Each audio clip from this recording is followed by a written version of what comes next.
Okay. Good morning from Sydney. It's our third day in Sydney. We spent our last couple days walking around quite a bit, and so we're pretty tired Feet today. hurt. We didn't really take much time to recover from our almost 24 hours of travel. So we're just gonna go grab some breakfast. It's almost 9 o'clock. We've been kind of being lazy this morning, and then we don't know what we're gonna do today, but it's going to be something pretty mellow. So we'll check in. Well, we haven't been able to vlog, so we may not check in later because the second we walk outside our hotel room, everything's really loud. It's windy, there's people everywhere, it's super loud. We didn't get to go inside the Sydney Opera House last night because of King Charles's visit, so they had everything closed, which was really disappointing. But either way, we'll check in later if we can find a quiet spot. Bye. Bye.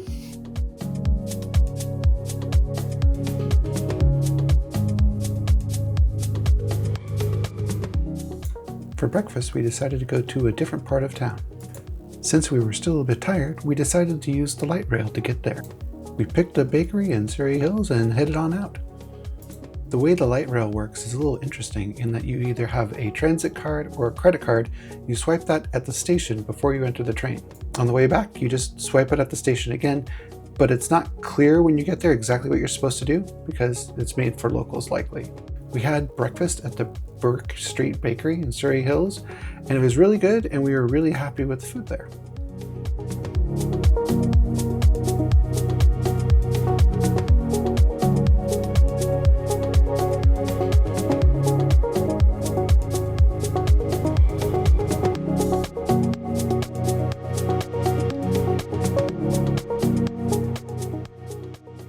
After breakfast, we decided to go for a walk and headed in the direction of Moore Park.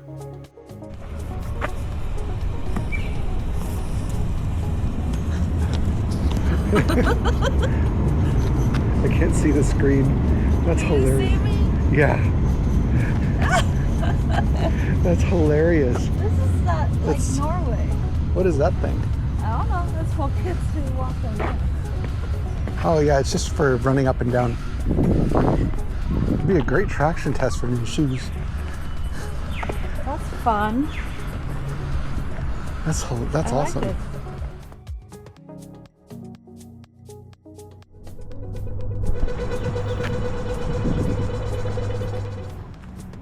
Why does it look like a jail? You just Does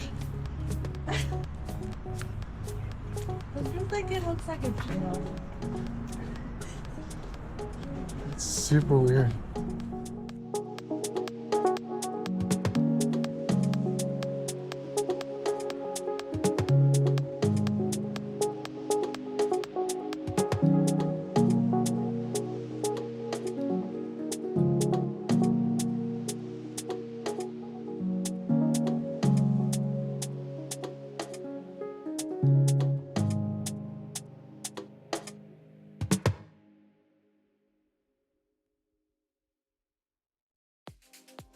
After a couple hours relaxing in our room and feeling a little bit better, we decided we would take a walk to the fish market for lunch. In hindsight, I probably would have wanted to take the light rail, as the walk was nice at the beginning, but then when we ended up on Wattle Street, it was a very busy street to walk along.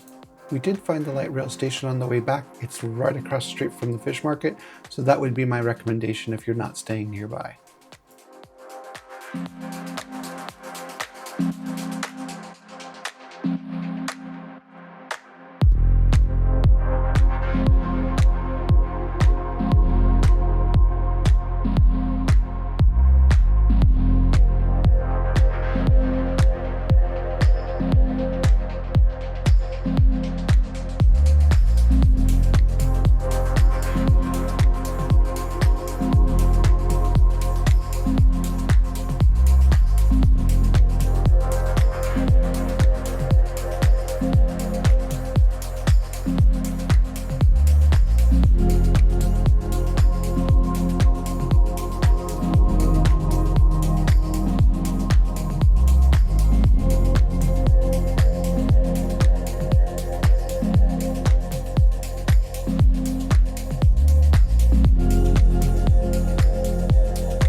Having gotten a late start for breakfast and then hung out in the room for a little while, we ended up not getting to the fish market until about 3 p.m.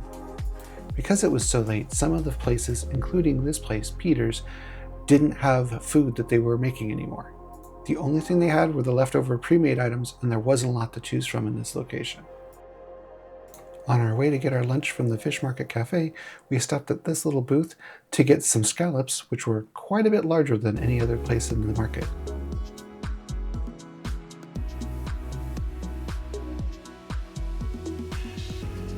At the Fish Market Cafe, we ordered a large variety of the items that were available, and it actually turned out to be pretty okay, but it wasn't particularly great.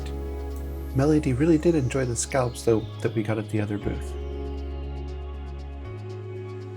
That's flooding. That's not near as nice as those. But I bet they add something.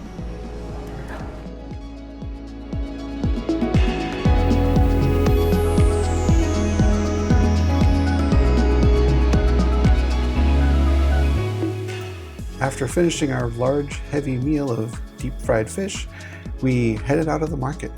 On the way out, we saw some pelicans and we couldn't resist stopping to take some photos and videos of the critters just wandering around by the garbage cans.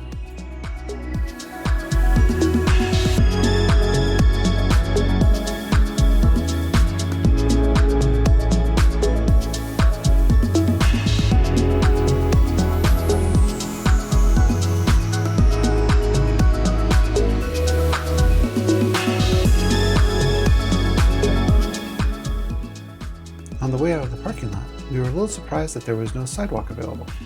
Once we got to the sidewalk at the cross streets, however, we noticed that there was a sign for pedestrians, and there's some staircase that's hidden next to some buildings in the parking lot. So we totally missed those.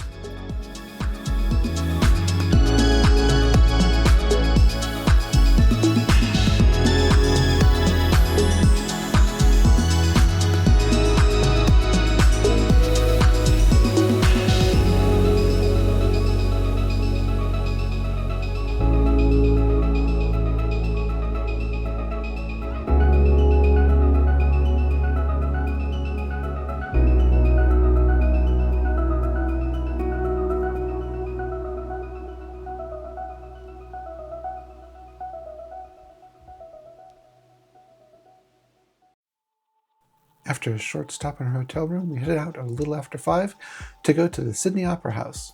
We weren't sure if it's going to be closed again, because while there were no notices for the day, there also were no notices for the previous day when it was closed. Look, it blots out the entire view of the bridge.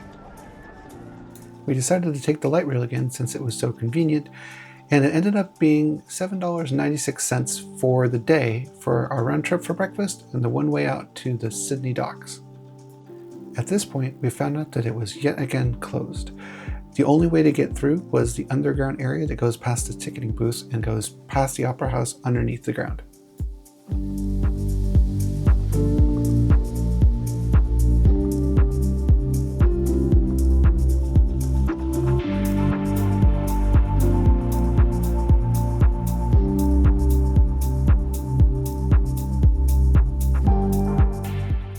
Coming out on the other side of the Opera House, we got to see guys walking around in their goofy dress uniforms and some battleships out in the bay, and so we hung out and took some photos.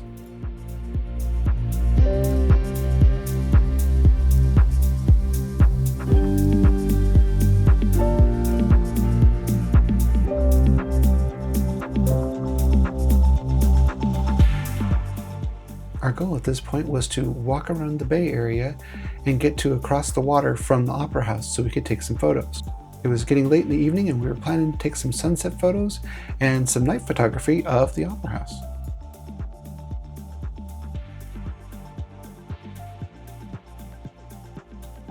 We got to the other side of the bay to a location Google Maps calls Fleet Steps and set up our tripod.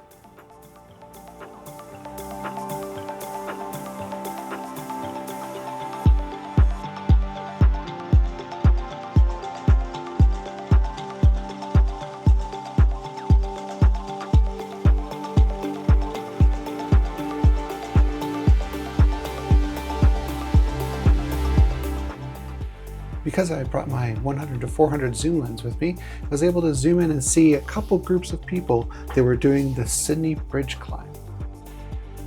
And right after that, it was about sunset time, and this giant cruise ship decided that this was the time it was going to leave the harbor. The cruise ship was so large you could see it on both the left and the right of the Opera House as it was going by. It was pretty poor timing because this was right as the sun was going down, so we didn't get a lot of shots with good color in the sky.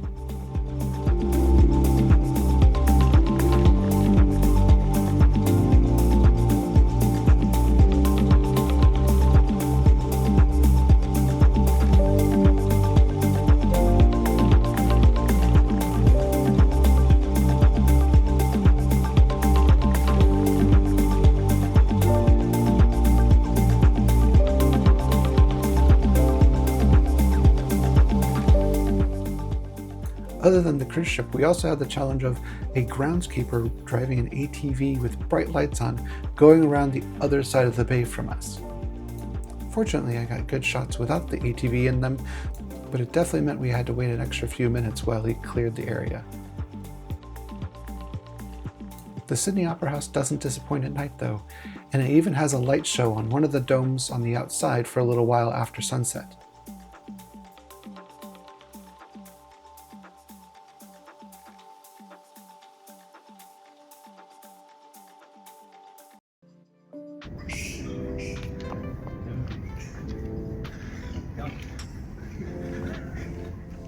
We were just outside the gate to the Royal Botanical Gardens, and those close just after sunset, so we actually had to walk a long ways around the gardens to get back to our hotel.